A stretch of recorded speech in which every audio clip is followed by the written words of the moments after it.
I've been marketing for 13 years. I built and sold 9 companies. I sold my last company for $46.2 million to American Pacific Group. I've also written 2 books on marketing that have sold over 1 million copies. Here's 13 years of marketing advice that will make you more money. Piece of advice number 1, start with low prices or even gasp free. The reason that I say that is because if you start there, then you can go up. It's very difficult to come down. And in the beginning, you want to get flow through the system. And so it's totally fine to start it free and then start bumping up from there. And so I'll give you 3 quick examples and then I'll show you how to do this tactically. So when I started my first ever business, it was an online personal training business. This is 13 plus years ago. And when I started, I didn't know anything and I was so afraid to charge people money to begin with. And so, but I did want them to pay something because I wanted them to be invested because otherwise people don't follow through with their workouts or their nutrition plans, etc. And so I said, hey, just donate to the charity of your choice, whatever charity you want to. In exchange, I will then train you for 12 weeks. And so people would donate, I think it was $500 or $1,000, it was their choice, to a charity of their selection. And by doing that, I actually got my first 13 or so customers just by making posts and DMing people that I knew. And it didn't feel weird because I was like, hey, I'm doing this kind of nonprofit thing. I want to help you out if you want to lose weight and you can feel good about it and it's a write-off. And so we were like, oh, this is pretty cool. But the thing is like, that was the first time I ever did it. And then from there, I said, would you guys be willing to pay me now after we finish this 12 weeks? And a lot of them were like, sure. I was like, yeah, I'm the charity now. And so after I did a good job, they were willing to do that and refer me customers. The next business that I did this with was Gym Launch, when I actually started flying out to other gyms. So I used to do turnarounds and I did that for 2+ years. So I'd fly out to a gym, set up all the pricing, do the marketing, all that stuff. And I did it all for free.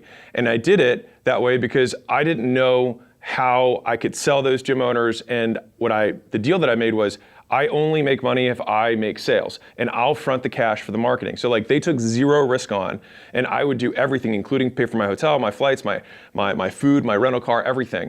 But being able to do that, it allowed me to get way more yeses quickly, test out the system in 30+ markets that I had, which then eventually led me to licensing that system to 5,000+ locations. And that was the company that I sold to APG. The third time that I did this was when I started my software company, Allen.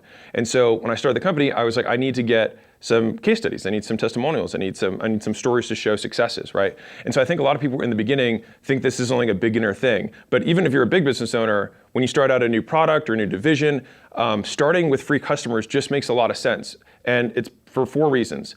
One is that free customers become customers who become paying after the period as long as you do a good job. So it makes money in one way. The second way it makes you money is that they'll also refer you customers because you do a great job, they'll just send you other people and that can be contingent on why you do it for free for them. The third is that they'll leave you testimonials and reviews. So those reviews and those testimonials also you advertise and you can get more customers from them. And then finally, whenever you do stuff for free, I do it in exchange for feedback. I say, hey, tell me what I could do to make this better. And again, it's not saying like, tell me all the ways I suck. It's just saying, tell me how I can make this better. Tell me how I could make it worth it for you to want to stay and continue to pay. And ideally, the easy test of knowing whether or not this works is that they actually stay and pay afterwards. And so it's the easiest way to get going on any new product. And I think so many people start trying to sell stuff too soon without enough proof. And in the beginning, you suck. That's why it's a new product or a new division. And so I'd rather not ruin my reputation, say I'm giving it away for free, give the reason is that I'm brand new at this thing or I'm trying this new thing out. And that way I'll get a little bit of grace. And then that way I can make the thing better in an iterative process much faster with way more people because I'm giving away for free or at cost. And then once I get those massive success stories that they feel like they owe me because I've done a great job, then I can market those and go at full price. So here's how you actually do this tactically, going from starting at low prices to moving all the way to where you want to be, which is high prices with big premiums, right? And so what I'd say is after you have your first test case study batch, so call it 10 or 20 people depending on the size of your product or your services. After that, every 5, I just go up by 20%. And so let's say, okay, I started at 0 and I have a marketing agency. I might say, okay, the next 5 I'm gonna do for $1,000, right? And then from there, I might say, okay, the next 5 I'm gonna do for $1,200. The next 5 I'm gonna do for $1,500. And so you just keep going up by 20% until the conversion rate times the price goes down. So that way you can just calculate the total amount of money made off of X number of sales calls. And by doing that, you'll be able to see, okay, here's the sweet spot where I sell the most amount of units at the highest potential price. So my company Gym Launch that I sold for $46 million, that company, at its peak before I was selling it, we were taking home over $1 million a month in personal income. But that's what a lot of people think happened the whole time, but it wasn't like that. the actual very first business that I started in fitness, I actually gave away my services for free. I actually did it as a nonprofit for charity so that I could get clients in the door and test out whether my stuff actually worked and that I could deliver services. And when you're having the conversation with those first few people, whether you're doing it for free or you're gonna do it for a big discount, you say, hey, I plan on going to this price point, but I'm willing to do it for free in exchange for X, which is usually a feedback from me, and a public testimony if you're comfortable doing it. And by having those two things, then one, you guarantee that you get the feedback, which is the thing you need most, but you also can get the testimony that you can leverage. And then finally, you can also tack on a referral if you want to. Again, I'd say the testimony and the referral should be contingent on you doing a good job. And you say, hey, if I do a good job, would you be willing to do these two things? If they say yes, then you're good to go. The fourth one was just, do they actually want to buy at full price later, which will be the real test of how good you were. And I think the bottom line here is that when you start out, you're not that good. And even if your ego is like kind of convincing you that you are good, which I think is silly, just even imagine 2 years from now that you're gonna be much better than you are now. Well, that guy is probably way more experienced. So give that guy a running start by starting free now and then building momentum into it. And I have this saying that I repeat all the time in my team, which is create flow, monetize flow, then add friction. And so it's like you have to run water through the machine. You have to get flow into the system to see where it's going to break so that you know what real actually looks like rather than just trying to get rich on Excel. The second is the framework that I use for scaling advertising or scaling marketing in any niche. More, better, new. When you're starting out, more is almost always the answer. And so I remember when I was thinking about getting into content, I paid someone who had made a lot more content, had a much bigger brand, and I said, hey, what should I be doing? What should I do to make my content better? And he's like, dude, you don't need to make your content better. He was like, you're just not making anything. And so what he did was he pulled up his profile on LinkedIn and he pulled up my profile on LinkedIn. And he was like, I posted 5 times a day. You haven't even posted. And then he pulled up Instagram and he pulled up my Instagram and he's like, I posted 2 times a day. You posted once a week. I was like, man. He's like, okay, let's pull up YouTube and then my YouTube. And he just went platform by platform and he showed that he was doing 3x, 5x, 10x the volume that I was. And he was like, dude, you just got to do more. And that was this like I felt embarrassed because I just paid all this money to have someone just look at me and just say, do more. But hopefully I can save you the money and just tell you, you probably need to do more. And the interesting thing about this is that I later on had, like at the point now when we had this is maybe a year ago, I had 5-ish million subscribers across all platforms. I had a friend of mine who's a billionaire who wanted to start getting into personal branding. And he said, hey man, can you check out my Instagram and see what's going on and why we're not growing as fast as I want to? And so I said, well, before I look at it, I was like, how many posts a week are you making across all platforms? He's like, oh, got that nailed. He's like, I'm posting once a day. And I was like, dude, we post 50 plus times a day. And he was like, got it. He just was like, you don't need to say anymore. I understand. Because he had enough experience in other realms to know that like, oh, all of the things in volume that work in sales, that work in customer success, that work in product in terms of iterations, the same concepts apply to advertising and marketing. Like you just need to do a lot in order to figure out what works so that you can do better later.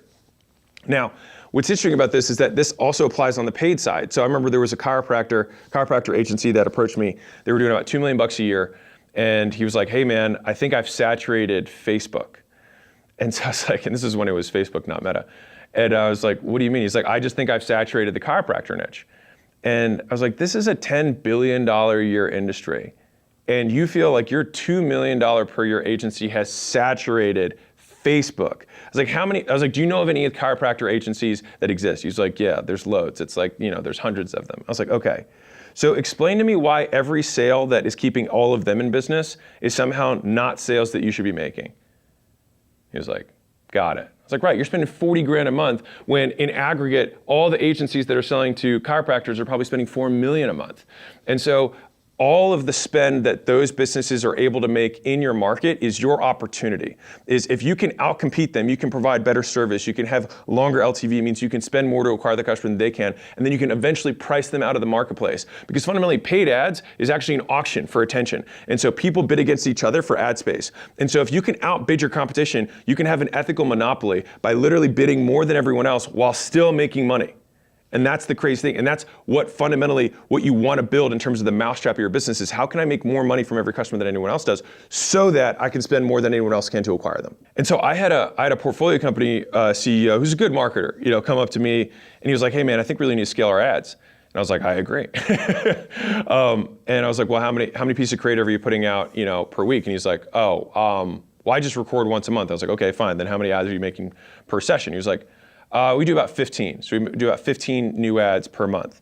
And I just kind of looked at him. I was like, dude, when I was trying to go from your size to 5 times your size, I was making 35 a week.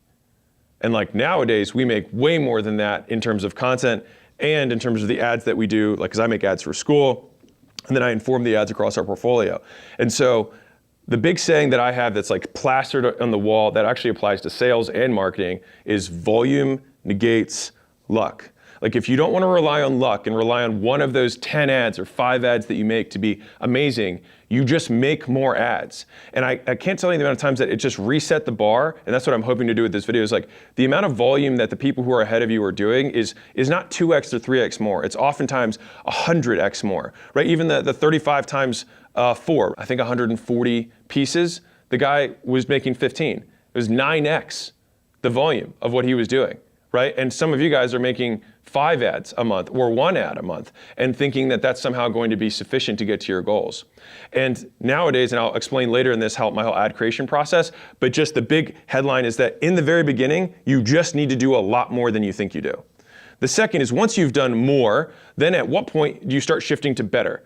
And the way that you can figure that out is when the return on effort for better exceeds 1 incremental unit of more. Meaning, if I've got 1 sales guy, if I add a second sales guy, then I think I have a high degree of certainty that I can probably double my sales by doing that. But when you have 10 sales guys, adding 1 more sales guy is the same level of effort as going from 1 to 2, going from 10 to 11, but it's only a 10% increase. And so if I can increase the overall throughput of my entire team by 20% or 25% by tweaking some sharp rate stuff or doing a headline split test or changing CTAs on my ads, then those are things that would make me more money per unit of effort. And so in the beginning, you usually just need to blow as much volume through there as possible. That's the create flow, monetize flow, then add friction. The optimization steps really only matter when you have flow going through. And so you do more first, and then once you're big enough, better becomes a better return on effort. But once you then go through the better steps, then you usually have to go back to, okay, how do we do 10 times more than we are now? How do we go from 10 sales guys to 100 sales guys? And that's the thinking that you have to go through in order to start scaling in terms of orders of magnitude. And when you have so much volume, you're able to iterate so much faster. Like even us recently, we started making more content on YouTube. And we already noticed as a team, we were like, oh, this is awesome. We're learning so much faster again with, like, we're literally putting out 4 or 5 videos a week instead of 1 video a week. And so we're learning about headlines and thumbnails, and there's less pressure per video because we're like, cool, learn that, let's move on to the next one. And so it allows you to just iterate so much faster without getting your ego and your emotions, tied into it. Here's how I do it, is I ask the question, what would stop me from 10xing the business right now? And if the answer is nothing, then we 10x the business. Now, most times there is something that would break, like what would break first? And so as soon as we identify what is the first thing that would break if we 2x, 5x, 10x, we then isolate that thing, put all of our focus towards fixing it, and then we do the increase in volume. And that is how we continue to deconstrain until we go to the next bottleneck, and then deconstrain that, and then grow into the next bottleneck, because we have a fundamental belief that all businesses will continue to grow until their point of constraint, and then they will grow no further. So you identify the constraint, relieve the constraint, and allow it to grow again. Growth occurs as an after effect of the inputs you put into the system. Now, once you've done as much as you can, more, and you've done it as well as you can, better, when you can't do any more, any better, you start and trying something new. And the reason that I have new last is because the cost of change of doing something new is guaranteed, but the return on something new is not. And so I like to say that as a big warning for the fact that the vast majority of entrepreneurs want to spend 80% of their time on doing new stuff, when really they should spend 90% of their time doing more and better of what is already working for them. The only time you do new stuff is when nothing is working. So when you're starting as an entrepreneur, everything's new, and you keep trying until something works. Once it works, you have to unlearn the whole experimentation idea, and then you have to go, great, I need to do as much as I possibly can and do it as well as I possibly can. And so it's a different mindset that you have to get into, but that's how you start scaling. Now, what point do you start doing something new? Well, if you've already said, okay, I can't do more for a very clear reason that there's a big cost. Like sometimes there's a huge incremental cost past a certain barrier. And you're like, okay, I think we really are, let's say you're a local gym, all right? If you're a local gym and you're spending, call it $10,000 a month on ads, you're reaching every single person in your radius multiple times a week. And so that's on one platform. And so you're like, okay, in order for me to scale this, it's not really about doing more or even doing that better. It's like I've saturated the crap out of the eyeballs here. Well, that's when doing something new will yield a higher return. You'll get a better return on effort. And so that's where like, okay, maybe I'm gonna start doing an outbound, or I'll start doing the paid ads, but just on another channel. I'll start running YouTube ads. I'll start running Google search ads. I'll start running display ads. I'll start doing direct mail pieces. I'll start radio ads. Like there's a number of things that you could do in terms of other channels, but they would be new. And so this is the thought process that I have when I approach that, which is if you could double the sales of your company and it would take a year, would you do it? But you had to wait a year before they doubled. Most people would say yes. If I said you had to invest, call it half a year's profits in order to getting your business to double, would you do it? Yes, that'd probably be a really good return on investment. If you put half a year's profits and you double the business, you're getting a 200% return. That's awesome, right? And so the thing is that people start something new and they spend 1 month of ad spend and they say, oh, it didn't work, I lost money. Why? Like I'm gonna stop. But the reality is that it's gonna take you 3 months, 6 months, sometimes 12 months to get that return to actually pay off. And what I mark is progress, not the dollar. So it's like, okay, first, are we getting clicks? Okay, we're getting clicks. Okay, are we getting opt-ins? Okay, we're getting opt-ins. Are the opt-ins we're getting the right type of people that we're looking for? Okay, yes. Or if they're not, then we start tweaking the messaging, we start tweaking the funnel until we get the right people. Okay, now we have the right people who are opting in. Great, now can we get them on the phone? Can we get them in person? Can we get them to show up to some sort of conversion event, some sales event that we can then try and sell them something, right? And so you keep walking the dollar over the bridge until eventually it comes to the other side. But that takes money and that takes time and that takes learning, but it's a return on investment because if you do double your lead flow in a year, 1, it doubles the business. 2, it more than doubles the value of the business because now you have 2 different ways to get customers. And so it makes the business more stable because if one of them goes down, then you still have the other one. And so you have a more stable business that's also bigger. Market advice number 3, how to do better. And so this is double clicking into the better concept because this is especially for the bigger business owners. So if you're at a few $1 million a year to tens of millions of dollars a year, like this is really gonna start paying massive dividends. So number 1 is optimize front to back when it comes to marketing. So that's the 80-20. So David Ogilvy said famously, after you've written your headline, you spent 80 cents of your advertising dollar. So he knew that 80% of people aren't going to do anything past read the headline. And so he'd put 80% of his effort towards those first few words. And the really experienced marketers who are watching this are like nodding their heads right now. The first 5 seconds, the headline, the packaging, in my history of the 13 years that I've been doing this, has only increased. I haven't even gotten to a sweet spot. They just continue to become more and more important in my mind because it's the frame through which everyone contextualizes what they're about to consume. So 1, it increases the likelihood they consume it. 2, it introduces the frame that they consume the advertisement or the promotion through.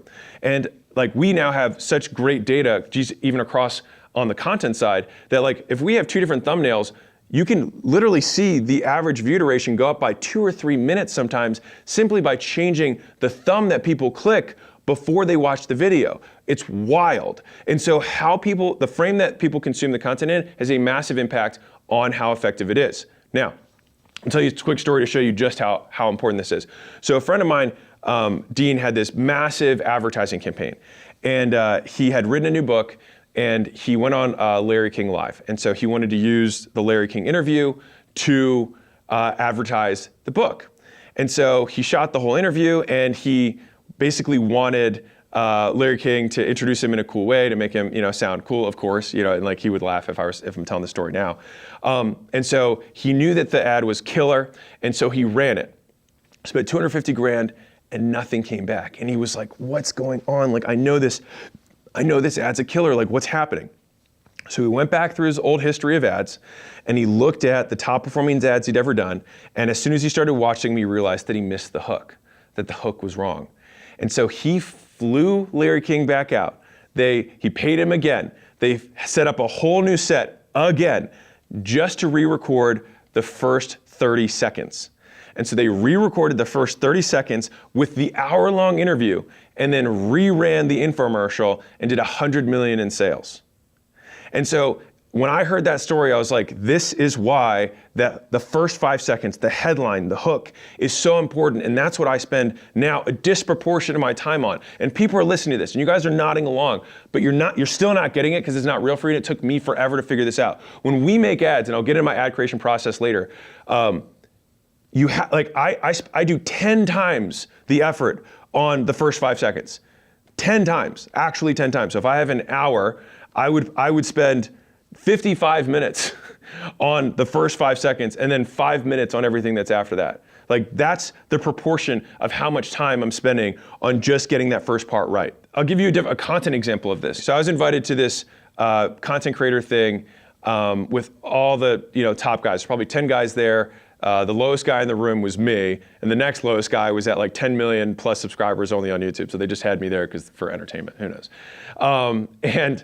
And I remember one of the guys had about 15 million subscribers, and he was pissed that this other content creator had basically copied his video, and the copied video had done better than his, like 3 times more. It got like 30 million views, and his got like 10 million views. And the main guy there, who had several hundred million subscribers across all his channels, was like, let's pop it in, let's roast it. And so they press play on the video, and 5 seconds in, he stops the video. He's like, dude, you didn't confirm the thumb. He's like, the headline and the first 5 seconds weren't confirmed. And he was like, I don't need to see any more. And he just walked out of the room.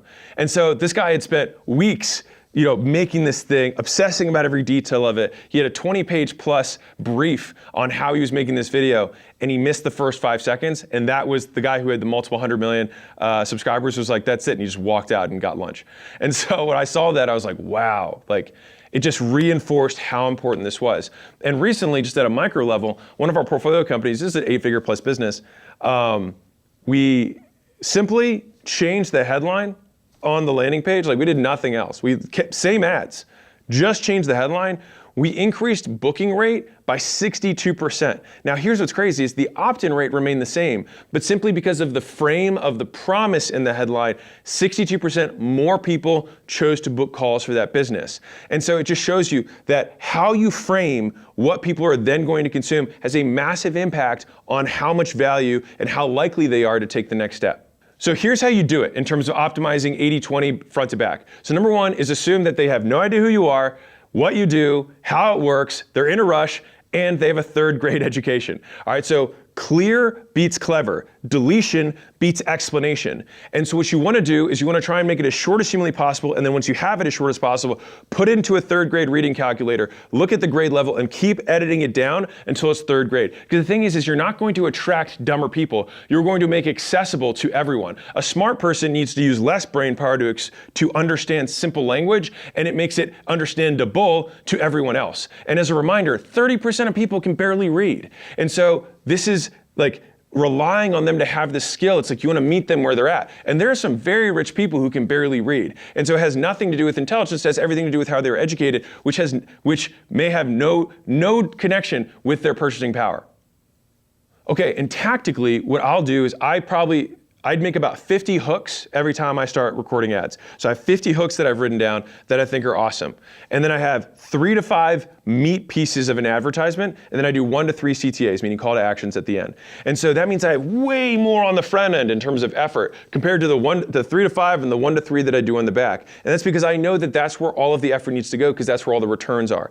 And here's the difference, and this is why I say you optimize advertising specifically from front to back, because it's very rare that you're going to be able to double or triple or quadruple the amount of throughput you get in a funnel by optimizing the back end. If you have a 30, call it a 50% show up rate, okay, if you get it to 75%, that's massive, but it's a 50% jump, and that would be a massive increase in show rate if you did that. But I can absolutely get CTRs from 1% to 4% by just optimizing the hell out of the front end. And that's a 4x increase. That's 4 times the throughput that goes through the entire funnel. And so I put my effort there because you can achieve 100%, 200%, 300% increases on the front end, whereas it's much more difficult on the back end. Now, for sure, you want to optimize those things, but if I'm going to allocate my effort, I want to get the biggest bang for buck. So when you're making your hooks, I call it a call out. So I'm reading page 136 from my book. A call out is whatever you do to get the attention of your audience. Call outs go from hyper-specific to get one person's attention to not at all specific to get everyone's attention. So let me explain. If someone drops a tray of dishes at a party, everyone looks. If a child yells mom, then the moms look. If someone says your name, only you look. But again, they all get attention. And so I try to make my callouts as specific as possible to get the right people, but broad enough to get as many of them as I can. So pay close attention to how advertisers use callouts, especially the ones targeting your audience. And so what I'll do is I'll look at all the ads from other competitors who are targeting that same audience as me. And the ads that are running a very long time, I know that that callout is working well. And so I will write down all the callouts that I see, and then I will write out the words that I know my customers go by. And I'll either start with a problem that I think that they're struggling from, or a question that I think that I know that they'll say yes to, or I'll simply state moms in Nevada, homeowners in Clark County, right? Very clearly calling out, this is for you. And that's exactly what you want the person to say when they read the headline or hear the call out, this is for me. And the more specific you get, oftentimes you'll be surprised. You think that going as broad as you can is going to increase the number of opt-ins, but when you get really specific about the type of customer you're really trying to attract, you will often find that they're like, oh, I wouldn't have responded to the broad thing, but this one's just for me. And you get more people in terms of qualified leads in the door by being more specific. Piece of advice number 4, LTV to CAC is the only thing that matters. And if I had only one metric that I could find out about a business, if I only had one that I could pick, it would be the LTV to CAC ratio. And let me tell you a quick story that will kind of drive this home. So a friend of mine owns a bow manufacturing business, and they do 20-30 million bucks a year, so relatively large business, established. And he was like, hey, we're trying to get into paid ads. Now they had all these distribution relationships, but they want to open up this new channel. And he says, hey, you're the marketing guy, right? So can you, what would you do here? And so as I was explaining the process the strategy that I want to outline for him, he was like, well, what's the benchmark I should be looking at in terms of leads? And I was like, dude, the benchmark is irrelevant. Everything just comes back from what's gross profit. So it's like, okay, so what's the average gross profit on a bow? I'm making this up. Say it's $500. Okay, so if we get leads for, call it 20 bucks, and we know that we can get 1 in 5 leads to buy a bow, then it means it cost us, our CAC is $100, and our gross profit from selling each bow is $500. So it costs us $100 to make $500 of gross profit, 5 to 1. Awesome. And so fundamentally, is $20 a good lead cost? Well, yeah, he's getting 5 to 1. If it was at $10, then he'd be getting 10 to 1. And that's assuming the same ratios. And so it just depends on what percentage of customers you convert and at what price point you're converting them at. CAC to LTV or CAC to LTGP, so I use LTGP to be more specific. Lifetime value is just the amount of gross profit you make from a customer over the lifetime of them being a customer of your business. CAC is the cost to acquire a customer, which is the all-in cost, including sales, marketing, software, everything to get someone to give you money. And so the CAC to LTV ratio is simply how much money it costs you to make more money. It's the foundational economic unit of any business.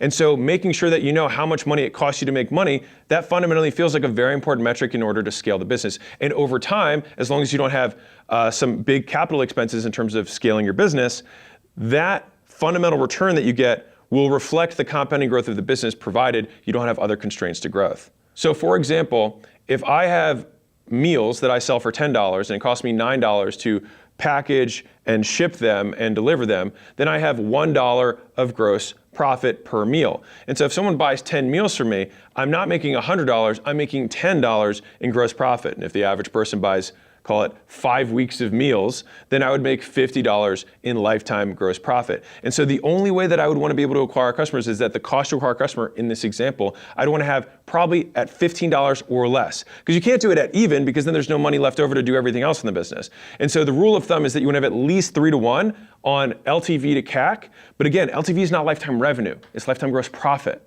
right? And that's what people I think a lot of times mess up, is they don't even know what their gross profit is, and then they spend blindly. So I'll tell you a fun one. So if you've seen Starbucks advertise, now a lot of them, they just use their storefronts as their advertising at this point, but they make about $14,000 in LTV per customer. And so they can spend absurd amounts of money to get customers in the door. Like even if it costs them $500, they're still making 28 to 1 on the money they put in. And that is why that company's been able to scale to the moon in terms of the number of locations. And so I will say that all the money that I've made in my life that has been the crazy money has come from crazy LTV to CAC ratios. And so the smallest ratios that I've made crazy money on is 30 to 1, all the way up to 100 to 1 to 200 to 1 returns in some of the businesses I have. And so those windows don't stay forever. And when you do have one of those, you just want to dump as much money into that machine as you possibly can, because a lot of wealth is made in very short punctuated periods. and then sustained by long periods of maintenance where you're getting 5 to 1, 8 to 1, 10 to 1. Those are fine numbers. But most of the time when you're at 10 to 1, as soon as you start scaling it, it might drop to 5 to 1. And so I actually end up seeing the bigger the ratio is at the beginning, the more indication it is that I can scale profitably. Because if I'm, let's say, spending $1,000 a day and I can get 100 to 1, then I know that I'm probably gonna be able to get to $100,000 a day and get 5 to 1. Right? And so that's the idea, is like, how can I scale this up? And I care about absolute return, not relative return, but the CAC to LTV ratio gives me an indication of how much room I have to blow this thing out of the water. The easiest way to calculate what your lifetime gross profit is look at all the customers that you sold over the last year, look at gross profit, and if you don't know what gross profit is, it's just the cost of goods sold, basically the price you charge minus the cost of goods sold, which is if it's services, then it's the labor that you use to provide the service. If it's a widget, then it's the cost of the widget and the shipping associated with it. So the cost of goods sold minus the revenue, and that left over is the gross profit. And so you say, okay, I had 100 customers this year, I made this total amount of gross profit this year. You divide that amount of gross profit by the total of number of customers. That'll give you a broad brushstroke of what you make per customer. Now, that'll always underestimate it, especially if you have a recurring revenue business, because they're gonna hopefully have some people who buy again and again over time. But I would always rather be on the safer side and underestimate my lifetime gross profit or lifetime value rather than overestimate it and potentially lose money. If I want to then take that number and say, okay, well, what am I willing to spend per customer? Then at most, you want to have a third of that number. But for me specifically, I want to make sure that whatever I collect in the first 30 days, I want to make sure that I collect that back from customers. So if let's say I sell something for 10 bucks a month, people stay for 10 months, and there's 100% gross margins, to make this simple. So I make 100 bucks in gross profit. I want to see if I can find a way to make $10 back or get my CAC back in that first 30 days. And so sometimes it means having a one-time upcharge up front so they can offset the cost of acquisition so then the remainder of the customer relationship can be profitable. And if these concepts about scaling, like LTV to CAC, are interesting to you, we just opened up a new workshops division at acquisition.com for companies that we're not invested in. If you would like us and my team to help you personalize kind of applying this stuff to your business, you can go to acquisition.com, click the scale button, and you can see if your business qualifies. Otherwise, back to the video. Piece of advice number 5, my ad creation process. So I've been running ads for 13 years. And I'm saying, when I say running ads, I mean like I've been making ads or directly influencing ads that have been run across my portfolio or companies that I directly owned or founded for 13 straight years. And so I have this process pretty nailed. And I haven't really ever gotten too far away from it, partially because I like it a lot. And I've gotten just pretty good at it. And so this is how I do it. So number 1 is that at all times I'm collecting data. What I mean by that is, like, if I see ads on Instagram or I see ads on YouTube, like I have no premium accounts on any platform because I want to hear the ads. I want to hear the hooks. I want to hear what they're doing to draw attention. And I like using that stuff because I'm also a business owner. So the people who advertise to me are the people that are going to try and hook my attention. And so I can still use that stuff to get to my avatar. And so if you are your avatar, the ads count double for you. And so I screenshot, I record the stuff that I find interesting, and I add it into one folder. Then when I get to my ad creation process, which I do once a week, I then sit down first thing in the morning, and I do these the same day I record. So that's just a piece of advice that has worked well for me, like cramming for the test. I cram for my ad sessions because then everything's top of mind as I go into the day. And so I pull up all my swipe files of all the things that I want, like my inspiration from. The second thing that I pull up is all my historical best performing ads. So I look back 1 year, 2 years, 3 years sometimes at all my best ads, and I drink those back in, and I watch the first 10 seconds, watch the first 30 seconds, see, okay, how was I capturing, what was the angle, what was the hook here? And then I start the actual hook creation process. Now, 40 of my 50 hooks that I'm gonna write out are going to be stuff that is tried and true. I'm not gonna try and reinvent the wheel. We've already spent zillions and zillions of dollars. I know that these hooks, these entrances work well. Now 20%, the last 10 is where I get to use all my inspiration and other ideas to try and experiment on. But most people flip this. They try and do a little bit of the stuff that worked and then they have lots of new ideas. I'm telling you, I've done this a long time. It's way more efficient to just do more of what worked and then leave a little bit of experimentation so that if some of those things stop working over time, you have this fresh batch that you've been trying out that then can become the control that you try and beat.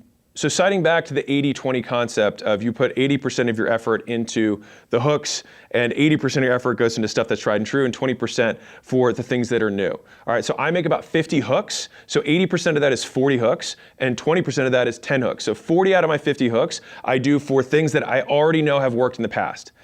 10 hooks I save for my new creative ideas. And so that's for the inspiration stuff that I see or anything that I come to that cram session that I want to get out. From there, I then have my 3 to 5 angles that I'm going to write that's going to be educational or some sort of value that I'm going to deliver, or some sort of belief that I want to break, or some sort of list or steps or stories that I want to tell as the core meat of the ad, some sort of proof I want to demonstrate. And then finally, just a quick CTA in terms of call to action. But the majority of my effort is all on the 50 or so hooks that I'm going to write, 40 of which being recycled versions of things I already know work, and 10 being net new. And this sounds boring, and it is boring, but it's also what works. And believe me, I have tried to change this process a lot of times. Like, this works. Let's say that you have a mega winner, and these happen, and this is where you get, this is power law. Like, that top 5% makes 95% of your income. Like, we run all these ads to figure out which is the one ad that can sing and just crank and print money. And so what I do is I use something that I call the kaleidoscope process. I've never heard anyone else sell it, so I'm owning that title. All right, and so the kaleidoscope process, this is how you do it, is that let's say you've got a winning ad. So I had an ad at Gym Launch that actually the now president, Kale, made when he was a customer, of him in front of his gym, the gym being full, and his wife's next to him, and he's like, 6 months ago, I was working a full-time job in order to pay rent at this gym, and my wife was pregnant, and I had a 2-month-old, and I had no idea how I was gonna make ends meet. And then here we are 6 months later, the gym is full, it's completely outsourced, and I've already got an offer for $250,000 on the gym. If you've ever been worried, like, take the jump, just follow the process, it works, right? It was a very simple ad. But it murdered, it absolutely crushed. And so rather than say, wow, okay, well, that was nice, let's try and do that, let's try and get somebody else to say that, we took that and we squeezed the living life out of it. And so here's 10 things that I did to get more out of that ad. So one is I changed the color of the backgrounds, if I can do that, right? Or backdrops. Is there a way that we can record that ad with a different background or a different background color, like if you have a green screen? Second, are there different props that we can introduce that ad? All right, so can we show stuff? Can we show visuals, or we can show physical props? 3, can we just reenact it? Or just say, hey, Kale, can you just do it again? Just literally do the same ad. Different t-shirt if you want, same exact thing, just do it again. And if you're the one making the ads, you just do your best performing ad again. You can, 4, reorder it. So we took the ad that was already the original winner and we just re-changed the order up of the ad and it still converted. The next thing is we added visual filters. So think black and white, think sepia, think high contrast, low contrast. These are all different things that made the ad look different than it was, but it still delivered the same message. The next one is visual effects, right? VFX, like doodads and whiz bangs and things like that you can add to, again, make it look different. The next is changing fonts and captions. So it's like if we had a font style that was one way, we just changed the way the font style looks. Another is that you can change the pacing or the speed of the video itself. You can actually do it at 1.2 or 1.5 and have it go through, or slow it down at portions. You can add music to it. There's another one, right? You can also use the same hook, which is like, we knew the hook from that first ad obviously crushed, and then just say, hey, re-record it again, we'll use the same hook and use a different back, right? And so all of those are different ways that will take a winner and then 10x or 100x how much that winner gets us. And I'm telling you, if you take one thing from this video from advertising, squeeze the living hell out of the winners. So market advice number 6 is that there's only 4 ways that you can let other people know about your stuff. And so think about this like a 4-box. You've got one-to-one conversations and one-to-many, which is broadcasts, right? Those are the 2 styles of communicating. You either communicate to a group of people or one person individually. And you're either talking to people who know who you are or you're talking to strangers. And so if you cross that, you've got 4 ways. You've got one-to-one to people who know you, one-to-one to strangers, one-to-many to people who know you, one-to-many to strangers. And if you look at that in terms of what that is in advertising, it means this is warm outreach, cold outreach, making content, which is one-to-many to people you know, and then running ads, which is one-to-many to strangers. And so there's the only 4 things that you can do to advertise, to let people know about your stuff. And basically, if you're not spending your day doing one of those core 4 things, you are not advertising. You are not marketing your business. And so sometimes you have to get it to that simple when you look at how many hours per day am I spending letting people know about my stuff. Most people spend zero per day letting people know about their stuff, and then for some reason they're curious as to why their business isn't growing. Well, no one knows you exist. I was at a conference, I was at GymCon recently, and I asked the audience, who here wants to grow their gym faster? Everybody raised their hand. And I said, okay. And these are all small businesses. So most of the guys here are doing, I would say, $500,000 a year to $3 million a year. So these aren't massive businesses. These are normal, 1 location, 3 location, 5 location owner operators of service-based, training businesses. And I said, okay, who here is spending the first 4 hours of their day promoting their business? Either doing cold outreach, making content, or running ads? Who is spending the first 4 hours every day on that? Literally No one in the audience had their hand raised. And I was like, this is why you're small. Like, this is it. Like, it was mind-blowing to me that that was what it was. And so if you're making less than, call it $1 million, maybe $3 million a year, like all of your effort, the first 4 hours of your day, which if you have to wake up early, awesome. If you have to stay up late to do it, awesome. I don't care. But you need 4 hours that you're dedicating because you gotta do the job of promoting, and then you gotta run your business. But if you're just running your business, you're never gonna get ahead. So if you want it to grow, you gotta force it to grow. You have to force people to find out about your stuff, and you do that through advertising. I recommend this so violently because small businesses need to do more.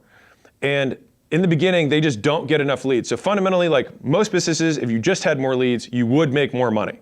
Now, realistically, and I'll get to some of the specifics on this, is that in order to get more leads, you need to be able to do so profitably, which then comes back down to the business and building the business back to front. We advertise front to back, we build the business back to front, and I'll get to lots of details on that in a second. But big picture, you just need to get, especially when you're starting out, you're at 500, 1 million, less than 3 million. And those are big numbers. So I don't mean that to demean it, but I want you to build massive enterprises that make huge impact. You have to get more flow through the system so that you can learn how to improve the product so that you can build a better back end.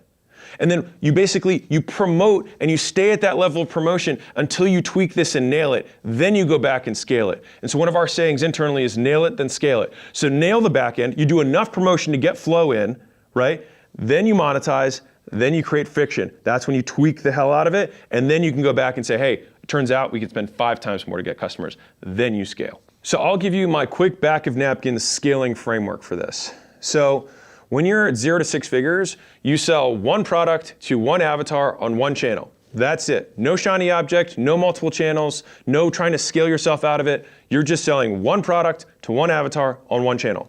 When you go from 6 to 7 figures, you sell one product to one avatar on one channel consistently. Because in the beginning, you're super volatile, right? You're making a sale this week, not next week, then this week again, or the next month, whatever. It's super volatile. When you get to 7 figures, it's more consistent. You get it to be reliable. So when you go from 7 figures to 8 figures, you go one avatar, one channel, 2 products. That means you have an upsell, you sell something else, and then you do that consistently, right? That's what gets you to 8 figures. That's what gets you to 10 million bucks a year. And if you want to go to, multiple 8 figures, then you start going 2 channels, 1 avatar, 2 products consistently. And so over time, this is how I've just seen this pattern. Now, can you find somebody who disobeys this pattern? Sure, AG1 has 1 product, 1 avatar, a zillion channels, right? So yes, there are ways to break this rule. But when I look at, by and large, the vast majority of businesses, they follow this structure and they mess up along the way until they follow the next step. And you'll notice that scaling up to 8 figures and even sometimes a little beyond that, you're still only focused on one avatar. And I'm going to talk about this in a lot of depth in one of the later advice points because it's super important and this may be one of the bigger unlocks you could have in the business. Marketing advice number 7, state the facts and tell the truth. This is probably one of the most repeated phrases besides volume negates luck that I have internally to my business. And so I remember when I was at that same little meetup with the super creators, and I was talking to the guy who had the most subscribers there, and I was like, yeah, we don't really like this whole clickbait title thing. And he looked at me with disgust, and he was like, you absolutely make clickbait titles. He said, you just back it up with truth. And he's like, so it's crazy clickbaity. He's like, but it also happens to be true. And I remember when he said that to me, and I was like, shit, that's real. And it's funny because that was a concept that I have in terms of paid ads, but I hadn't thought about it in terms of content. And so it's so interesting how some of these principles just apply across domains, but like sometimes you have to relearn the same lessons, which I hate doing, but I did it anyways. And so the problem is that most businesses don't track results. And it's because if you don't track, you don't care.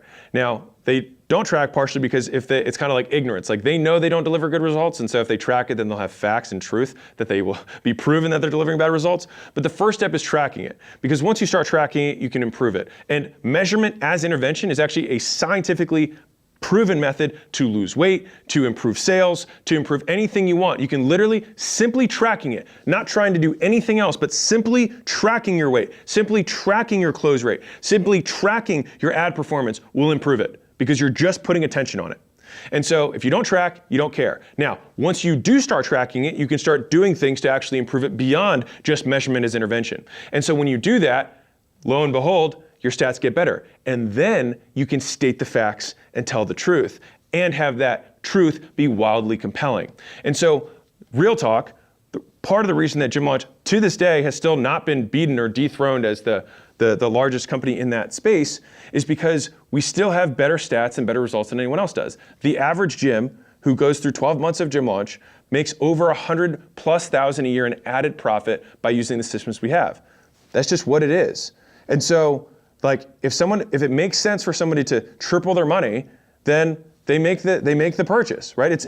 I like to take a lot of emotion out of the sale. Like, if this makes sense for you, if this return makes sense for you, then do it. If it doesn't make sense, then don't do it. Now, the risk they take on is, what about the bottom 20%? And so the nice thing is that we track that. So the bottom 20% averaged $40,000 in additional revenue. So they basically broke even. And so it's like, that's the bottom. And so, like, if that's you, then it's like, yeah, you worked and you basically broke even. That kind of sucks. Now, I'm not talking about the top 20% because those guys add 500,000 plus per year. But the thing is that if you track the stats, then you can promote the stats and you can do so truthfully. They go from unsubstantiated claims to substantiated claims. Like, one of the things that I'm most proud of in school, school.com, which is the platform for people who are trying to start their businesses. This video is mostly for people who already own a business, but if you're trying to start a business, 30.44% of people who finish their first month make their first dollar online. Like, I'm super proud of that. And we just rolled out this massive new thing to basically make it even easier, even faster to do it. And right now we have 35% more people actually succeeding there. So I think we're gonna be at a little bit over 40% now. So I'm super stoked about that. But, like, unless you measure, like, if you don't track, you don't care. Here's the tactical steps. Collect data first. So you implement a data step where you collect data from people day 1, day 30, day 60, day 90, at the end of the program, or whatever your implementation is. You track data throughout. Number 2 is you keep improving things until the data becomes compelling. And number 3 is, how do you actually present that data? So there's 4 variables that matters when you're presenting the data.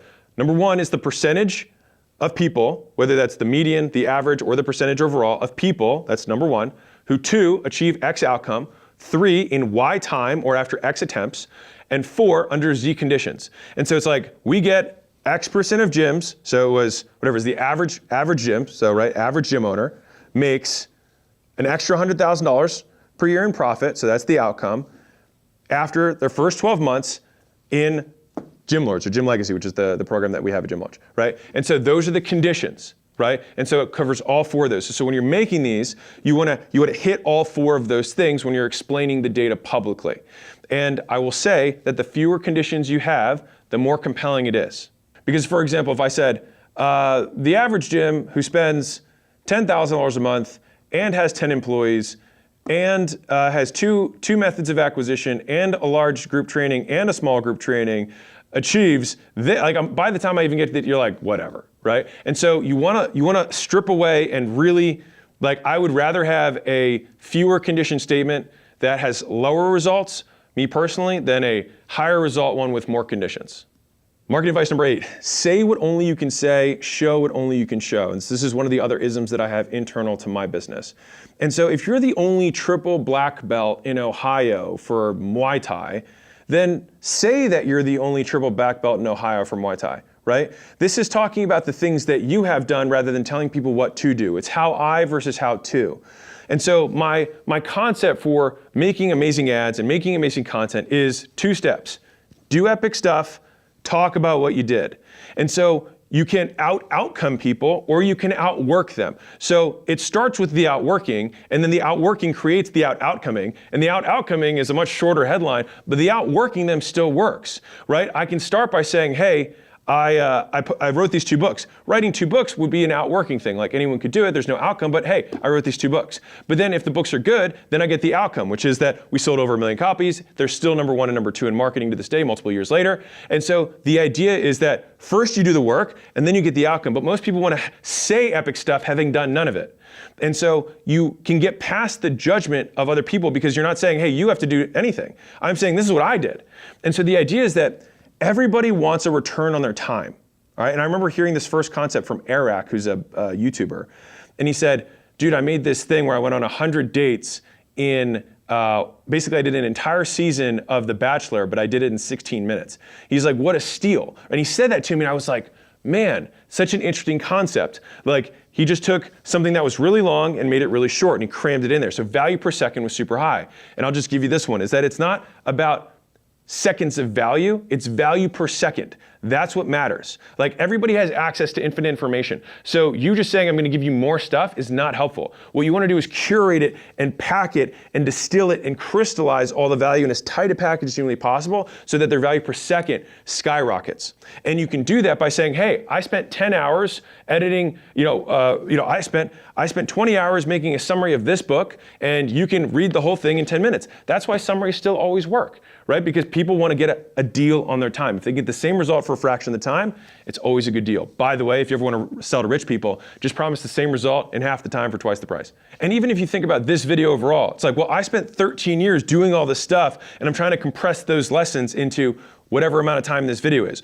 Certainly less than 13 years. And so this is a great deal for the right person, for the right business owner who's actually trying to scale.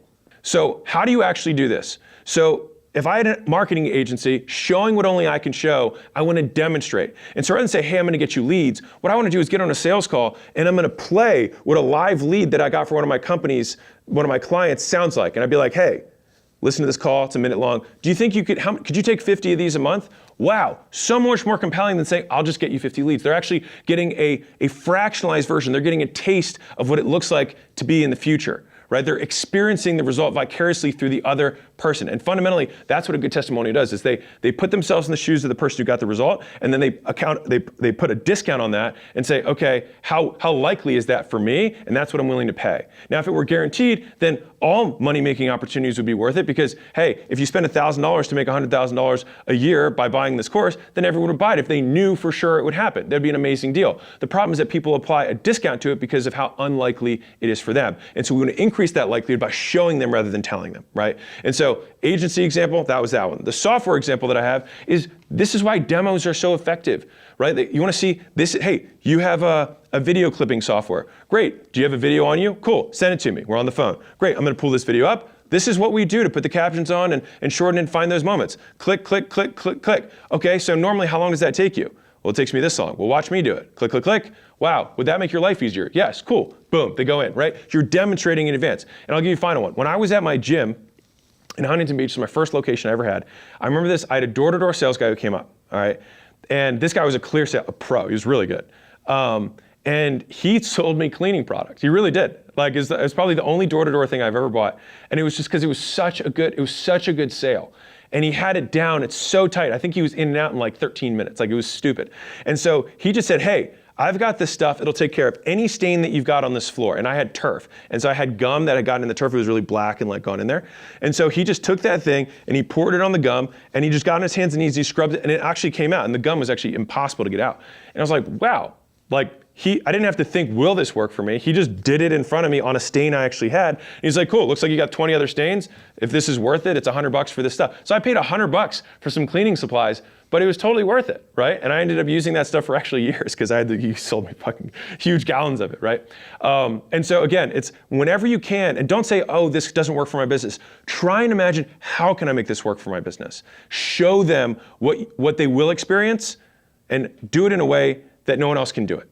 And so for example, the reason I say like do epic stuff and then talk about it is that you continue to live life every day.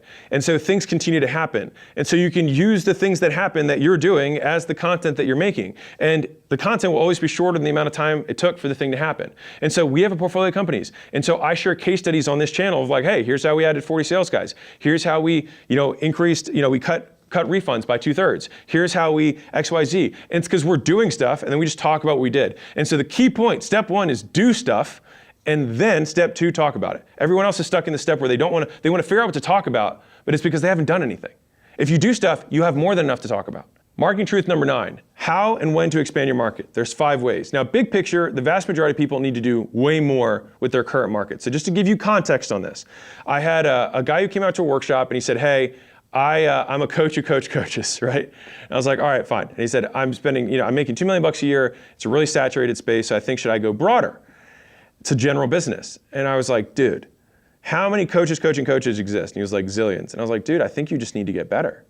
Because if you were the best coach of coaches, then you would be able to take all of the market share that all of those guys have and it would come to you, right? Winner takes all if you're the best. And so just to give you an example, and this is the one I gave him, I said, gym launch. Everyone knows this is a gym company. but you don't know how niche it really is. So one, we didn't work with personal trainers. Number two, we do now, but we didn't for the first 4 or 5 years work with big box facilities. So large, facilities where you pay, $10 to $70 a month to have access to the pool, the racquetball thing, the cardio area, the weights, basketball, whatever. We didn't work with them at all. I call those facility leasing. We didn't use those. We didn't work with yoga. We didn't work with spin. We didn't work with Pilates.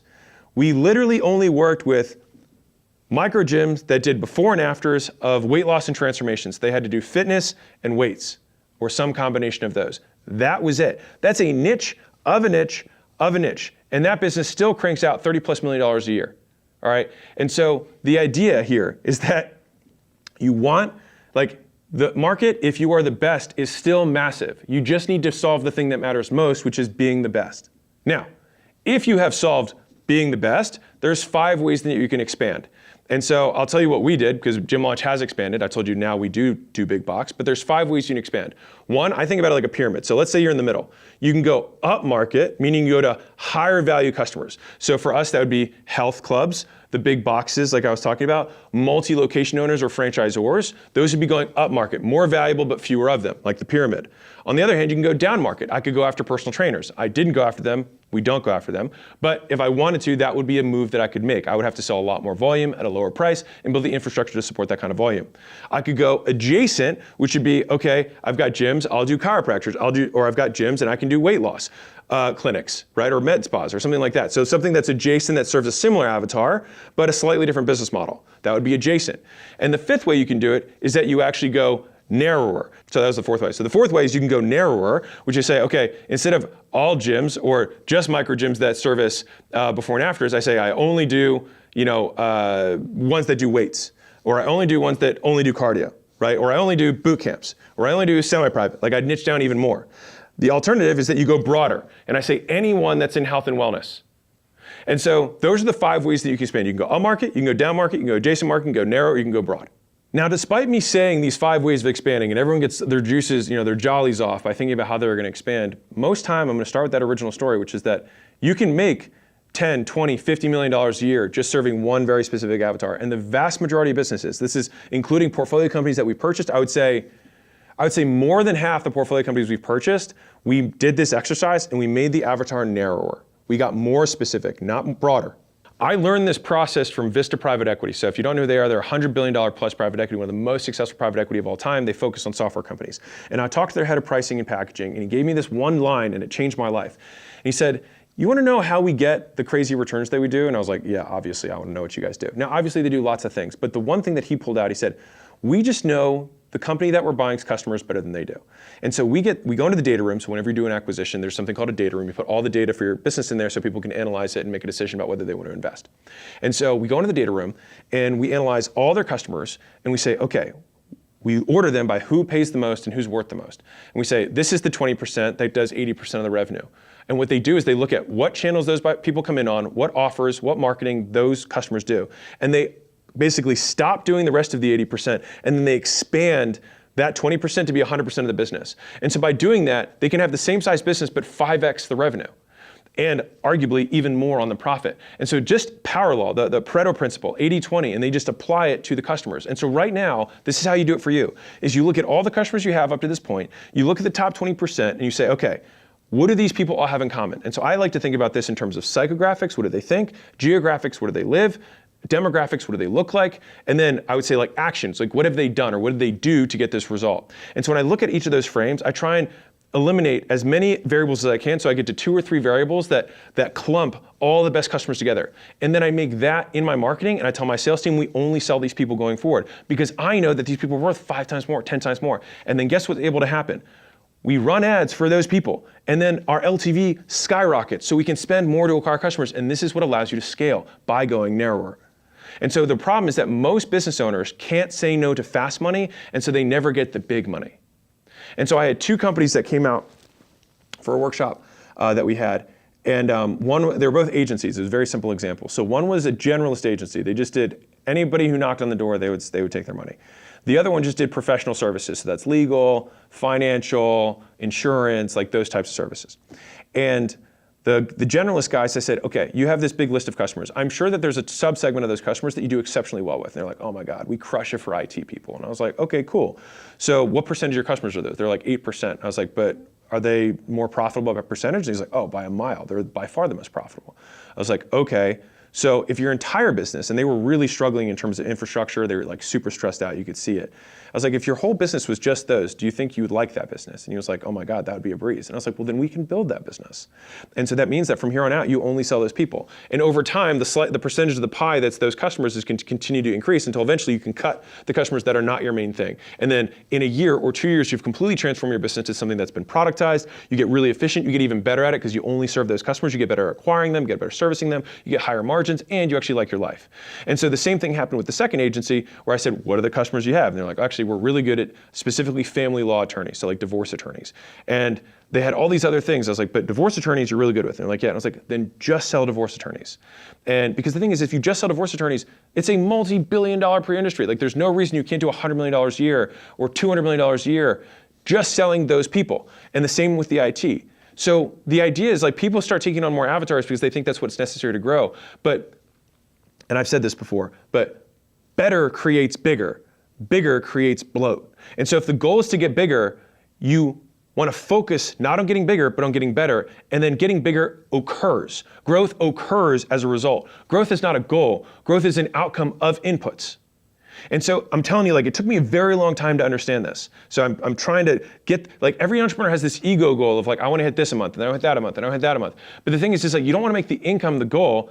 If you do, it gets really hard to get out of that game because sometimes you take the wrong steps, you artificially inflate revenue, and then you increase costs to sustain that revenue, but it was the wrong strategic move. But then you can't go backwards, you stay in the cycle forever. You don't want to do that. You have to think, okay, how do I make the core thing that I do better? Because fundamentally, if this were twice as good as it is now, would I be bigger? Yes, because your customers would demand it. You get far more leverage by doing the same thing 100 times than doing 100 things one time. And so the vast majority of businesses, especially when they're starting out, are doing 100 things one time rather than the same thing 100 times. And you get a hell of a lot better when you do something on the 100th time. And so that means that you drive up your operational efficiency, you drive up your gross profit, you get better at your acquisition because your marketing messaging, your sales scripting, the results that you can promise, all those things get better. And now you're competing in a smaller pond so you can dominate everyone. But when people think small pond, they think that somehow that means that they're not going to make a lot of money. Like I said, Gym Lunch makes a lot of money, and it's in a very, very, very, very, very narrow niche. And so you just got to be more specific most times and break the limiting beliefs you have around the idea that like, okay, well, I just need to go from, I've saturated chiropractors, right? I've saturated this with $2 million a year in revenue. Of course not, right? Every single other business that exists that serves your customer, the fact that they're allowed to be alive and breathe shows you how much opportunity you have if you were better than them. Number 10, provide value. Now, everybody talks about providing value, but what does that even mean? All right, so in this book, I talk about something called the value equation. It's probably the most cited chapter in this whole book. But I break down what are the elements of value. And so there are 4. Number 1 is the dream outcome, which is what does somebody actually want? So if I were to offer like Daniel, who's behind the camera right now, I said, hey, you can get in shape or I can make you $1 million. Right? Making money for most men is more valuable than getting in better shape. And so the relative opportunity or the relative outcome will dictate how much money you can charge. That's why in general B2B offers a higher ticket. Now there are also fewer people who buy making money than people who buy consumer products. So you have about 1/10, so 9% of people are business owners. So you have a much smaller market. That being said, does the size of the market really matter based on the thing I just said? Probably not. But again, number 1 is dream outcome. That's what differentiates. Now, let's say you've got 2 products that offer the same solution. So let's say the weight loss example or the getting shape example. If I have a PDF for that and I've got liposuction, both of them promise the same thing, which is that you're going to get in better shape, you're going to lose weight. Okay, well then why is liposuction so much more expensive than a PDF that I could buy on the internet for 20 bucks? They both promise the same outcome. Well, there's 3 other variables. So variable number 1 is the perceived likelihood of achievement or the risk associated with the purchase. So risk would be the negative, perceived likelihood of achievement is the positive. And so we want to increase the perceived likelihood as much as possible. So if we had that liposuction and we've got one surgeon who's his first day out of medical school and we've got another surgeon who's done 10,000 surgeries, which of these guys can price higher? Well, obviously you'd want to take the 10,000 one, even though it's the same procedure and the same outcome. The perceived likelihood of you actually getting what you want, the risk associated is lower, and so you're willing to pay more for that guy because he has more experience.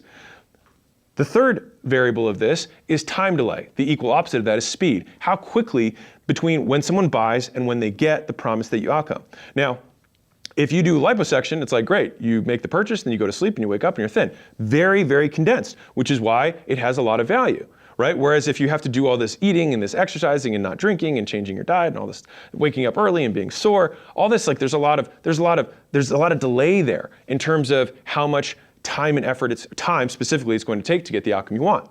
So the faster it is, the more valuable it is. And then finally, you have effort and sacrifice, or equal opposite, ease. How easy can you make it? And so if you're trying to think about this in simple terms, it's how risk-free can I make it? How easy can I make it? How fast can I make it? And is the thing that I'm promising, the outcome that I'm promising, something they actually want? And so if you have all four of those, you have something that people really want, they have no risk of doing it, it comes immediately, and it's easy. It's easy as pushing a button. You've got an incredibly valuable thing. And so when people say add value, what you want to think about is what does my customer or what does my avatar want to accomplish? Or what do they want to avoid? So you've got towards good stuff and away from bad stuff. And so you say, okay, I can help you avoid this bad stuff, risk-free, faster, and easier than otherwise. And the dream outcome, the good stuff, same thing again, is how can I help you get that good stuff faster, easier, and risk-free?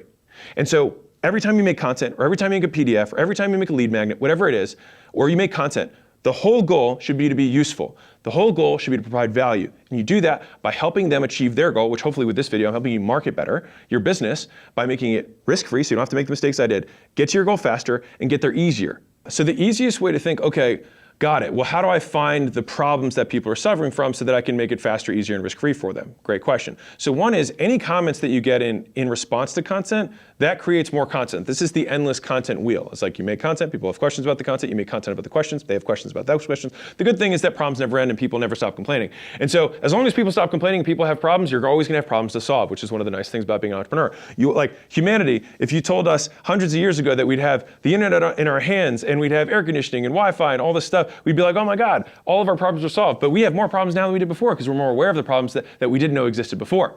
And so whenever you solve a problem, you create another one. It's the problem solution cycle, it never ends. And so one is you can look at that. The other is you can look internal to your business, which is what are the things that people struggle with internal in terms of implementation for whatever the thing that you do is. Whether it's a product that you sell or a service that you sell, there's some friction points along the way. And you think, okay, what are the friction points and how can I make it easier? Number 11 is a fairly well-known marketing saying, give away the secrets, sell the implementation. The way that I think about this is make your free stuff better than their paid stuff. And that's an easy ism to say. But the real is like you actually have to think, if I give away something for free, I have to be willing to charge for it. And if you were willing to charge $100 or $1,000 or $10,000 for the thing that you give away for free, my God, must that be valuable? Yes. And what that does is it increases the likelihood of conversion. It increases the likelihood the person consumes the thing and then buys the next product. Because what a lead magnet is, or what content is, it's a complete solution to a very narrow problem. And that's fundamentally how I think about this. A lot of people are very afraid of giving away value, but you shouldn't be. Give away all the secrets, give away all the things that you do, and then if someone wants help with implementation, they can call you up. And this allows you to provide value to the masses, build your brand up, and then they use results in advance as an approximation of the results they're gonna get after they purchase, all right? And so even when you're marketing in terms of making content, I like to think of being okay with narrow because deep is where the dollars are. All right, so let me tell you a couple stories about this. So there was a lady who I just recently met who was doing just under $1 million a year in profit from 5,800 followers on Instagram. She had no other platforms. She sourced 100% from Instagram. And this blew my mind. I mean, like, I say this stuff, but having that level, like it was such an extreme example of tiny audience, big money, it broke my beliefs even further than I already had them broken. And when I looked at her page, here's what's crazy.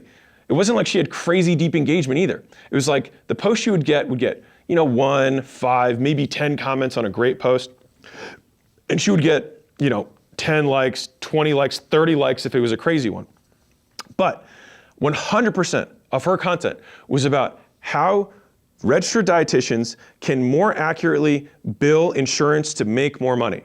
It was a niche of a niche. It was literally like registered dietitians who bill insurance and how to bill insurance more effectively to make more per hour. That was her offer, and that's all she talks about. Her cheat sheets are on that, and she talks about different insurance companies and how to bill each of them, the codes that you plug in, like all this jargon. I had no idea when I went to the page, but for her avatar, I'll bet you that of the 5,800 people that follow her, 5,700 of them were registered dietitians who were trying to find out what they needed to do to make more money by billing insurance. And so she was selling 5 to 10 little cheat sheets a day at like 99 bucks, plus 2 to 3 high ticket people per week into her thing, into her association of registered dietitians that followed her process for billing.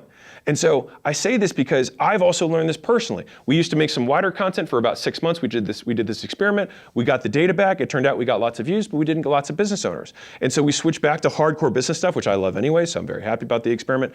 And because of that, all of our stats are up. So we have more opt-ins, more people buying books, more people going to workshops, whatever it is, more people applying to the portfolio so we can invest in their companies. All of those stats were up despite the fact that the general views per video went down. And again, I'm here for the money, not for the fame. And so I encourage you, if you can break your attachment to the ego metrics like the likes and the views and things like that, and just focus on the bottom line, just get really specific on the avatar that you want to serve and make content only for them that's useful. So I've got a buddy of mine who runs a multi-9-figure per year marketing company. And he makes content online. He has a personal brand. And he was like, oh, dude, my personal brand makes no money. He's like, and he goes super in-depth tactical like stuff. He's an SEO G, and so all of his stuff is like how to make SEO content, blog content, things like that. And his content gets like so few likes and engagement, and he has like charts and graphs and all this data to support all he does. He's obviously really, really good at this. But the thing is his lead quality that comes from him, he's like, they're all Fortune 500, Fortune 100, CEOs, executives that are like, hey, you obviously know this stuff. Can we just hire you? And that's exactly what he wants. He makes it so complex. He gives away everything. And he says it. He's like, you could just follow all my stuff and do it. Most people are like, man, this is too much work. And so they're like, can I just hire you? Which is an exceptional way to get customers. So here's how you do it in 3 easy steps. 1 is you just give away your best stuff. Give it all away. If you have a low ticket thing that sells to lots of people and you have a high ticket thing, I would encourage you, just give away the low ticket thing too. You're probably not making that much money on it anyways, and those customers are probably paying the butt. So just give it to them. And you can even show, hey, I used to charge for this, I'm gonna give it to you for free because I love you, all right? And by doing that, you make an exceptional thing, and you put really heavy effort into follow-up and calls to action within the content itself. All right, so within the thing that you're giving away, you have CTAs, and you follow up with your team to try and send them in the next thing if they're qualified. And I'll give you a pro tip on this. When you want to make the CTA, make it about personalization, not about more. Instead of saying, hey, if you want more stuff like this, go here, say, hey, if you want me to help apply this stuff to your business or apply this stuff to your body or this stuff to your life, then let me know. It's personalizing it, because that is significantly more valuable than just more stuff. And what's crazy is that a lot of people use the things they give away as an afterthought. It's the last thing they think about. But here's the crazy stat, is that 99% of people who consume your free thing will never buy from you, which means that your reputation is getting made by the 99% of people, not the 1%. And so if you want to improve your reputation in the marketplace, make sure the stuff that you give away for free is awesome. Also make sure the stuff that you sell is awesome. And if both those things sound like a 4-letter word, which is work, welcome to business. And so I talked earlier about going up market or getting narrower on the avatar that you want to serve. A lot of people have downsells, and I think over time I've gotten less and less into having downsells and more along the lines of like, if we have a lower avatar and we're downselling 10% of calls into this thing that's paid, if 10% of people are buying something that's 1/10 the price because it's a downsell, then it's going to change my revenue by 1%. I don't really care. It's not even worth the headache. I'd rather just give that away to hundreds of people for free, because if the cost is free, way more people will consume it, and then get a higher percentage of people to buy my next thing, and I allow my marketing messaging to attract the higher quality customers. So this allows me to go up market or narrower and give away all the other stuff so I can create my more qualified customers. The amount of businesses that I know that, one, that we've invested in or two that we've helped, simply make way more money by just giving away the thing that was their big headache, that was a low ticket thing, just so that they could focus on serving the best customers. Most times you'll make money going up market. Marketing advice number 12, all advertising works, it's just a matter of efficiency. I want to drill this down people's throats. The amount of time I've said Facebook ads don't work for us, Google ads don't work for us, TikTok ads don't work for us, direct mail doesn't work for us, radio ads don't work for us, content doesn't work for us, outreach doesn't work for us. Fundamentally, if you have a qualified person on the other side and you make an offer to them that solves a key problem for them, if you can get them on the phone, you can make money, period. So if you can rephrase the problem as, I don't know how to make Facebook ads work for us, I don't know how to make TikTok work for us, I don't know how to make content work for us, I don't know how to make outreach work for us, then that becomes a problem that you can solve. Now, this is really important. So I talked earlier about optimizing your advertising from front to back, and that's true. But when you optimize a business, you optimize this from back to front. And so, the back, the LTV, how much you make per customer, enables how much you can spend on the front end. And so you optimize the throughput on the front end, obviously, because that's where you can get the highest returns. But the engine that you can spend on that depends on how much you make per customer. And so you can either be really, really, really exceptional at lowering CAC or really, really, really good at increasing LTV. And if you do both, you have huge arbitrage, and that's where you make stupid money. And so let's go through a hypothetical. Let's say that you sold something that was $1 billion thing, okay?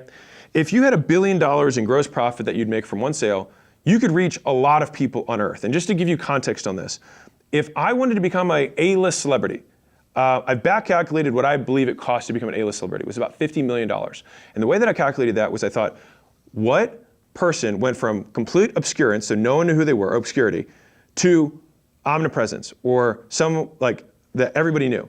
And so the simplest example are people who were no-name actors who become the star of a big Marvel hit. And so what I did was I said, okay, how many of these have I seen? What was the movie budget? Now you have to divide that by the other characters in the show, or in the movie. And between the big blockbusters where we had, so you think about like the Hunger Games girl, right? I can't remember her name right now, but that girl. Like the marketing budget for those types of films, and you think, okay, with $50 million, she went from no one knowing who she was to being famous. And so for $50 million, you can reach so much of America. And so I use this as a hypothetical because if you had something that you sold for $1 billion, you could spend that and still make 20 to 1. And so the idea is, yes, we optimize our advertising from front to back. We put our effort on the front. But in terms of where our LTV comes from, we work from back to front so that we can spend more on the front end. A big problem in terms of efficiency is that oftentimes, if you do start running ads profitably, for example, you reach some sort of ceiling. You're like, hey, we can't get past $1,000 a day. Hey, we can't get past $10,000 a day. Hey, we can't get past $100,000 a day. Whatever it is, right? Usually, it's because the ads that you have aren't good enough to reach the next level of awareness. So Eugene Schwartz in Breakthrough Advertising talked about something called 5 levels of awareness, and so they go from unaware. Somebody has no idea who you are, what the problem is, or anything. They're just unaware. The next level is problem aware. That's where you see ads that are like having trouble sleeping at night. Do you have back pain when you lean over? Like things like that. They ask open-ended questions that make someone aware of the problem. Underneath of that is solution aware. Have you tried this before? Have you tried this before? This is where someone knows the solutions that potentially exist. Then you have product aware, which is them advertising your own product. Like, okay, have you tried like my product before? And let me talk to you about this. And then finally, you have most aware, which is usually past and existing customers. And so there's a 5 levels of awareness. And so most times, smaller advertisers, beginner advertisers, get returns marketing to most aware, right? If you email your list or you make a post or you send out an email, right? Those are your most aware people. So you can make sales from that for almost no money. 1 degree above that is like, okay, or other people who are in the market. That's product aware. They're looking for something to solve a specific problem, right? And they're aware of the options that are out there, and you market to them. So you have to be a little bit better to market to those people than to just your existing customers. Now, if you go 1 level above that, right, solution aware is that they know that there are people who are solving this problem. They don't know how they're solving the problem. They know that there is a solution that exists. And so you have to have another order of magnitude improvement of your ads and the hooks to call out those people. And so most times, the problem isn't that your market isn't big enough, it's that your ads aren't good enough. And they're not specific enough to hit this next massive tranche of the audience. And I say this with our largest company in the portfolio is about $100 million a year. And we spend millions of dollars a month in advertising. And we go to the most unaware people. We go to people who have no idea that this product or this problem exists. We actually have to make them aware of the problem, and then we make them aware of the opportunity to solve it. And then we have to make them aware of the problem. We have to take them through all the stages of awareness in a very short period of time, and that comes from a very well-crafted ad. And so I have this saying that I have internal, which is that the size of the plane is directly correlated with the length of the runway. The bigger the plane, the longer the runway. And so if you want to sell a very expensive thing, or you want to sell a very cold person, so the price and the coldness, or how aware the person is. So the longest sale possible would be someone who's completely unaware for a very expensive thing, right? The shortest sale possible would be someone who's very aware for a very cheap thing. And so the amount of runway, the amount of selling, the amount of advertising that you have to do to get someone through these stages is directly proportional to those two things.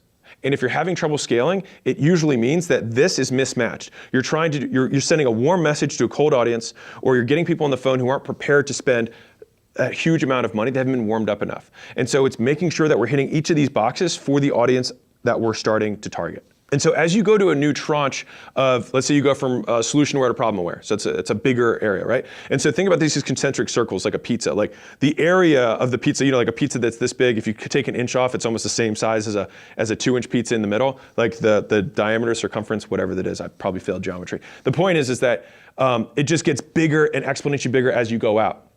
And so this is a weird visual that I have for this, but if you think about a watermelon slice, And at the tip, there's lots of seeds. And as you go down, there's fewer seeds. But you still have to pay the same amount to reach all these eyeballs to find the few seeds versus in the beginning when you have lots of seeds. So your density of sales per 1,000 eyeballs goes down as you go to more unaware people, because you're going to go to people who just simply don't care and never will care. But you have to, and this is where the LTV matters so much and the optimization matters so much, but you still, if you can be profitable in a larger tranche that's 10 or 100 times as big, that's when you start really printing money. Right, and so if you have, call it 20 to 1 LTV to CAC in the beginning when you have lots of little seeds, lots of density of potential buyers because it's really warm, really problem aware, or really solution or product aware, right? Like really high end. As you go down, you might drop to 5 to 1 in the middle. You might drop to 3 to 1 at scale, but you're at 100 times the spend. And so in that case, you're still making way more absolute return on the investment. Another way to think about this is like a golf course. And so if you could only putt, then you're going to only make 6-inch putts. That's only the top little seeds of the watermelon. But think about how much more area if you learned how to drive and you learned how to hit a 3-iron. I'm not very good at golf, you can obviously tell. And then you learn how to hit a wedge. There's so many more shots that you can make if you have these other skills in your arsenal. And so think about each of the levels of awareness as another club that you have to learn how to hit so that you can get more balls in the hole from any part of the course. Marketing advice number 13, we need to be reminded more than we need to be taught. And I think this is one that's going to break a lot of your beliefs. And so I want to really emphasize this one because it's important. Once you start making content, once you start running ads and you start putting stuff out publicly, you start advertising, you're going to get to a point where you're like, I feel like I've said everything that I was going to say. Now, remember, you continue to live life every day, you continue to do stuff, and you can talk about what you did. So that can break that. But my mom said this to me once, and I always remembered it. She said, the news never changes, just the names. And I really thought about that. It was like, there's always a rape, there's a war, there's a murder, there's a car accident. Like the actual story doesn't change, only the names. And so if you think about that with content, like there is no new content. Like the human condition has not changed for thousands of years. Like the older the problem, the older the solution. And so we're making content and we're putting stuff out there.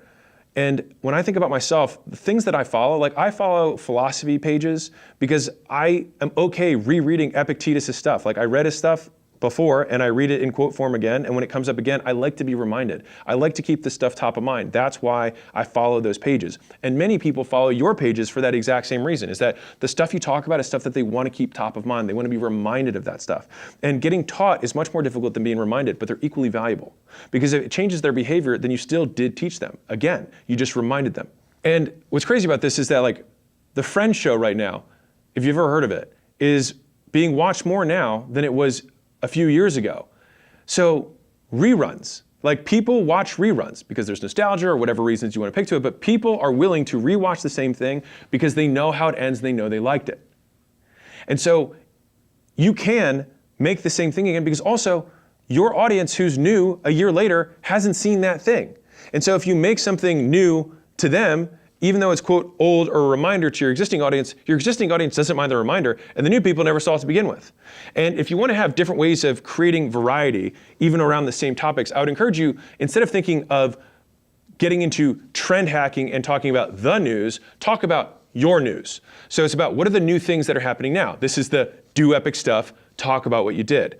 And so this is where we tell new stories to explain the same concept, because for that specific audience, you'll reach a different type of person or different avatar that still might be within your market with a story about a mother and a daughter versus a father and a son versus a military vet versus a small business owner, right? There are different avatars and you can tell the same story, but it happens to a different name, just like the news. And people still watch the news every single day, and then what we want is them to watch our news. You can tell the same concept, like the value equation. The value equation I explained in my book. I also have a course on my site that I explain the value equation in a different format. So think about it in terms of formats. This is written, I have an audio, I've got videos that are on my site that are in a course format. I'm mentioning it here now. I have it on whiteboards that I've explained it. I've applied it to services. I've applied it to education. I've applied it to physical products. I've applied it to software. And so you can take the same idea and think, how can I display it in new formats, new mediums, and new contexts? And so when you have that, and then you extrapolate on top the news of your life,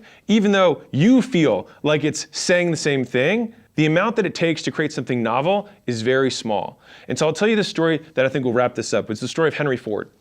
And so Henry Ford had in his office. He had his marketing person right next to him. So he walked past the marketing department over and over and over again. And this is back in the day when they didn't have computer screens. So it was just they had mock-ups and big posters and things like that for whatever the next ad campaign for a new Ford car was. And so he walked past this guy's office for 3 months. At the end of the 3 months, he was like, hey, John, when are we going to stop running this ad? I'm so sick of it.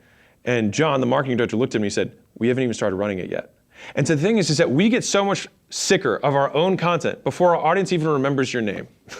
And so the thing is that we assume that every person consumes every piece of content you ever put out. We put out 50 plus pieces of content a day. I'm grateful if somebody watches one a week, right? And so the idea here is that you put out significantly more, but we have this assumption that everyone's paying attention and no one is. And so we put out tons of volume with the hope that we catch one person on that one day. And I might have made 4 things about the value equation. Actually, you can give me good feedback, so this will be good. If you haven't heard about the value equation whatsoever in my content up to this point, drop a comment. Because I want to prove that this, even though I've talked about it in a zillion formats, some of you guys didn't even know how to book, right?